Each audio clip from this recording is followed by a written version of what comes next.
예레미야 24장 8절에서 10절입니다. 그러나 유다왕 시드기야와 그의 대신들을 비롯하여 예루살렘에 남은 사람들과 이 땅에 남은 사람들과 이집트 땅으로 간 사람들은 아주 나빠서 먹을 수가 없는 나쁜 무화과처럼 만들어 버리겠다. 나 주가 분명히 말한다. 내가 그들을 세계 만국으로 흩어놓아 혐오의 대상이 되게 하겠다. 그러면 내가 쫓아보낸 그 모든 곳에서 그들이 수치와 조롱을 당하고 비웃음과 저주를 받게 될 것이다. 그리고 내가 그들과 그들의 조상에게 준 땅에서 그들이 멸절될 때까지 나는 계속 그들에게 전쟁과 기근과 연병을 보내겠다. 아멘. 이 말씀은 포로로 잡혀간 자들과 유다에 남아있는 자들 사이에서 정통성 시비가 있을 때에 있었던 일입니다. 성전이 있는 예루살렘에 있는 자들은 자신들이 남은 자라고 했습니다. 자신들에 의해서 나라가 회복될 줄로 기대했습니다. 그러나 하나님의 계획은 항상 사람의 판단과는 다릅니다.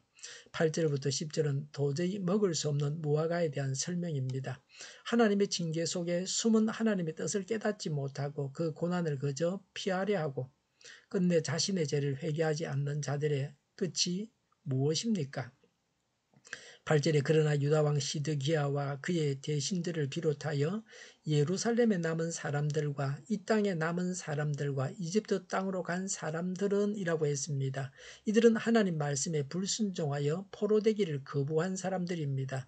그래서 먹을 수 없는 무화과라고 하십니다.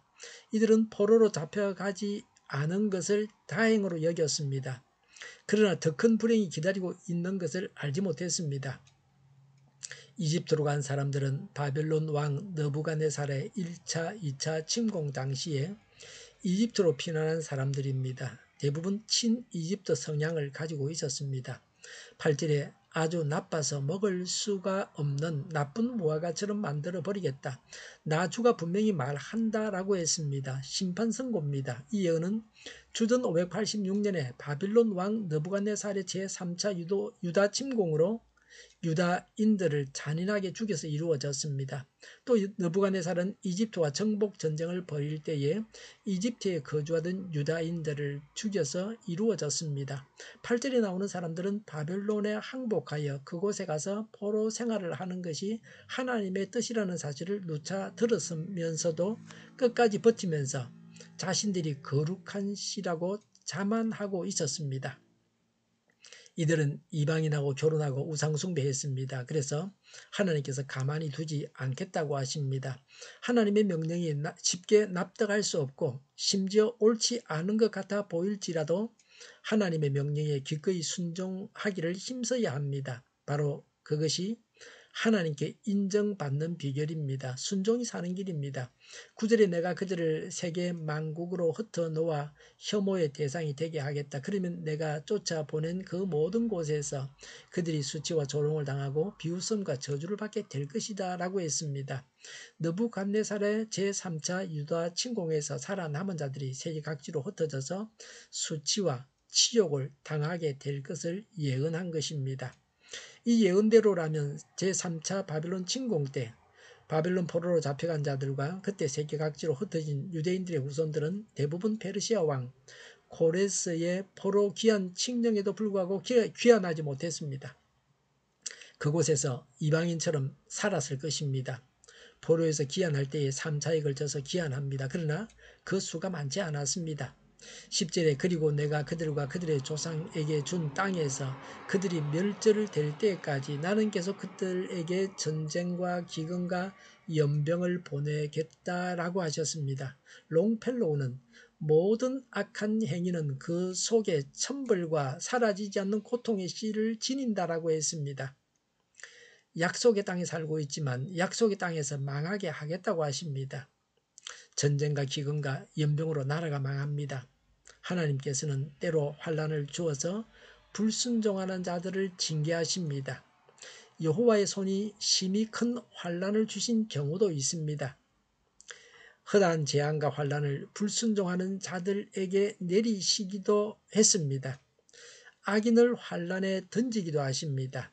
환난은 불순종하는 자들을 징계하시는 좋은 방편입니다. 하나님께서 재앙을 내리실 때 거기에서 빠져나갈 자는 한 사람도 없습니다. 아무리 돈이 많고 건세가 당당하며 지체가 특출하여도 제외될 수 없습니다. 하나님의 심판을 피할 사람도 없고 피할 장소도 없습니다. 하나님은 인애와 긍휼이 한이 없으시지만 불순종하고 거역하는 자들 곧 자비를 거부하고 패역함을 좇아서 행하는 자들에게는 심판을 행하시는 분이십니다. 따라서 우리 성도들은 모든 불의에서 떠나서 악은 어떤 모양이라도 버리도록 힘써야 합니다.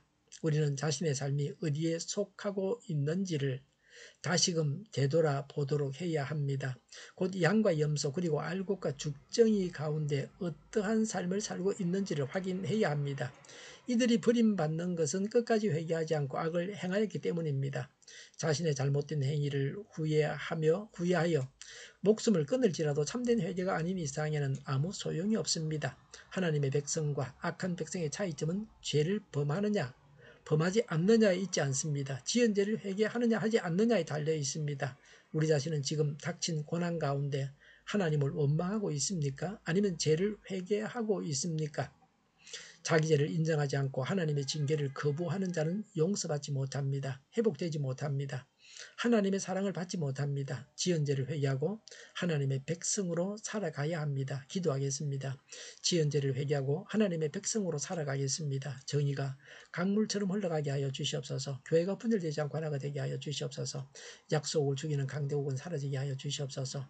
죄를 인권이라고 하는 악한 교회들과 모든 정당과 단체들이 사라지게 하여 주시옵소서. 주사파와 공산당과 이적 단체들이 사라지게 하옵소서. 악한 언론과 악한 국회의원과 악한 단체들이 사라지게 하여 주시옵소서.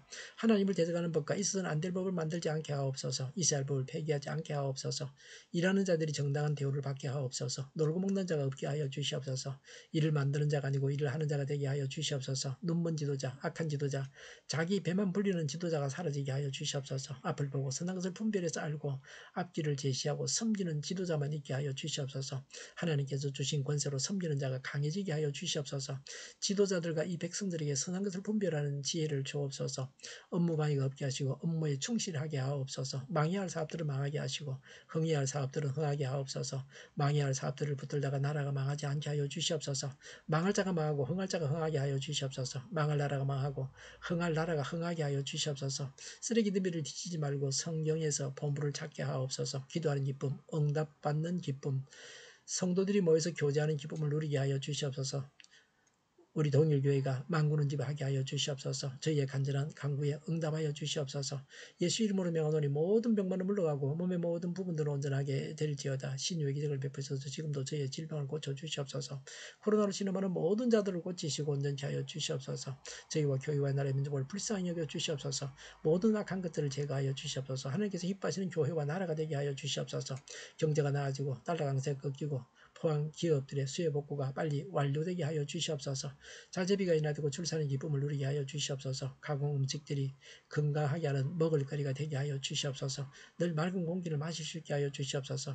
젊은 사람들에게 앞길이 열려지고 또 합격의 영광을 누리게 하여 주시옵소서. 오늘도 하나님 안에서 차고 넘치는 삶, 복된 삶을 살게 하여 주시옵소서. 감사와 찬양을 주님께 돌려드리며 예수님의 이름으로 기도하옵나이다. 아멘.